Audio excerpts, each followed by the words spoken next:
хочу поделиться вот им с вами. Тепло моего уюта. Благодарю за эту возможность.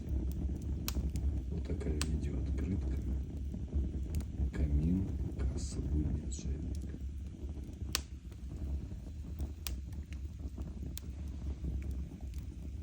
Пусть огонь сожгет всю вот неуверенность, всю оскаль. Благодарю за